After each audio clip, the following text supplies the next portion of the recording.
I remember this Friday afternoon when, after taking a shower, right before I was about to go for cycling, I looked in the mirror. Then I've noticed that my skin and my eyes are yellow. I was really yellow. We went straight away to Royal Alexandra Hospital. So after hours of waiting, meeting nurses and doctors, um, doing all kind of checks and blood tests, and I remember one of the doctors coming back to me somewhere around 1 or 2 o'clock, and he was telling me like, "Oh, so you want to hear the good news or the bad news?" And I said, "Tell me the good news, please." And he said, yeah, "Good news, you don't have stones or you don't have hepatitis." I said, "All right, so tell me the bad news then." And he said, quite serious. I mean, yeah, he said, "We don't know what's causing you the jaundice, and that's quite concerning." I was really yellow. Googling it later, I found out that yellowing of the skin and your eyes, it could mean so many things: hepatitis, gallstones, or tumors. Yeah, tumors. I think that was the point when I started to worry. Uh, I was hoping it's just a stone or something, so they can just cut it out or fix it easily with a routine 1 hour surgery, or just giving me some tablets. I mean, yeah, I never went to a doctor in my life. I don't know how those things works. Not really succeeding to figure out what's wrong with me. They booked me for a scan. So I said to the doctor, just let me know when the results are ready, and I will handle it, no problem at all. So after a few hours of waiting, the doctor came to me, and I was already, I think, seeing on his face, it was in the air that something is wrong.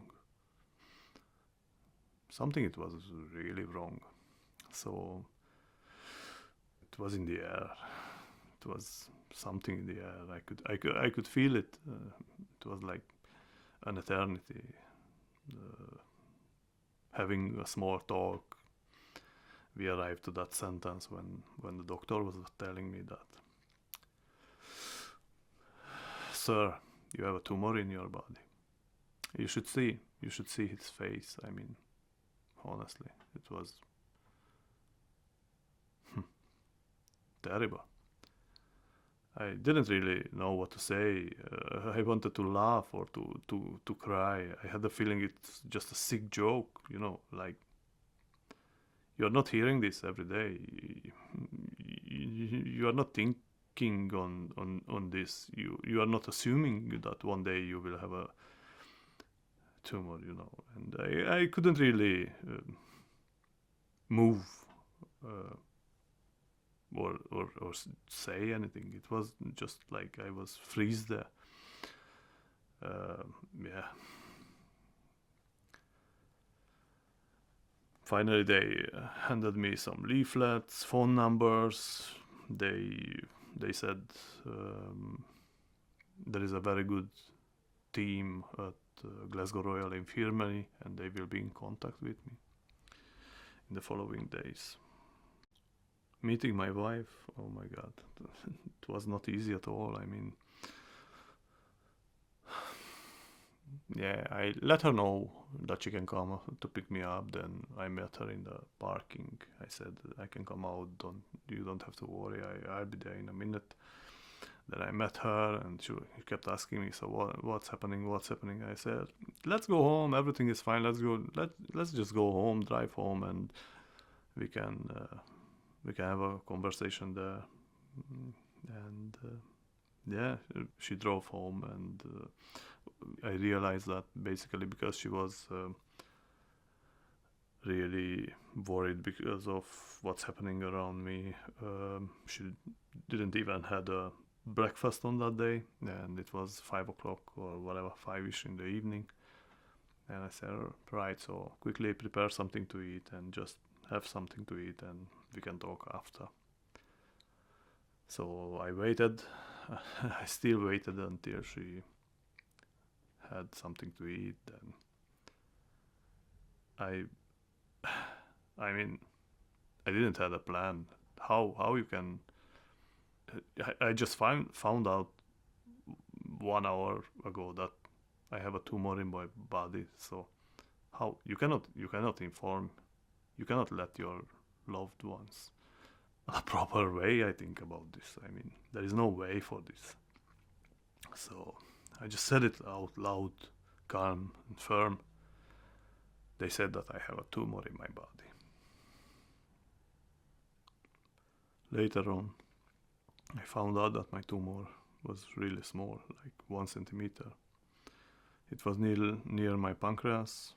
It was blocking my bile duct, and that's why I was yellow. My bilirubin level was high because that was stuck, could not be released in the normal way. I also found out later on that if this bilirubin level reaching dangerous levels can cause brain damage, or worse, you can die. They was talking about 2 surgeries. They said when I went to have this endoscopy, they said I may need a small surgery, so they are inserting something called stent. Then 2 or 3 months after that, I should still need a bigger surgery. Or if it doesn't make sense to make them both, they may just book me in straight for the big surgery. They said once they are checking it with the camera, they will be able to see it more in detail. So yeah, I think that was the first time when I heard about the Viper procedure, which is a major surgery.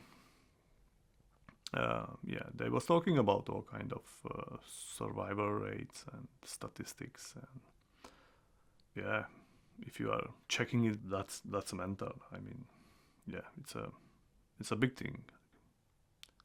I was really scared at this moment, but there was no turning back. I mean, I was really very well prepared from their side. I mean, everything what I should know about, I was told, I think. I mean, and if I had questions, they went in detail as much as it was possible for someone like me. Like, if I wanted to understand something, they provided all the details, and still, and they kept asking me if I'm afraid and if I want to do it, and I said, yeah. I mean, I was wondering also. I mean, if not this one, then what? What else they could do, or what other possibilities I had? And it was pretty much very easy to decide, because I had one possibility to just go further to have the surgery, or I would die. Then the man came to take me to the theater. I can still feel it and see it in front of my eyes, how he's just pushing me on the bed, and I'm looking at the ceiling, watching the lights one after each other, and you are just feeling a lot of things, I think, like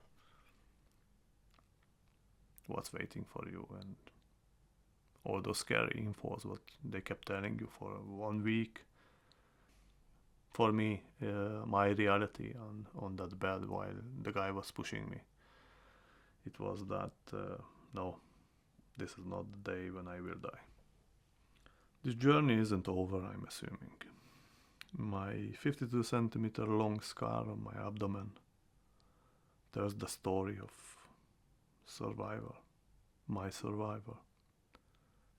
My spirit carries the weight of what's behind and what's ahead. It is what it is.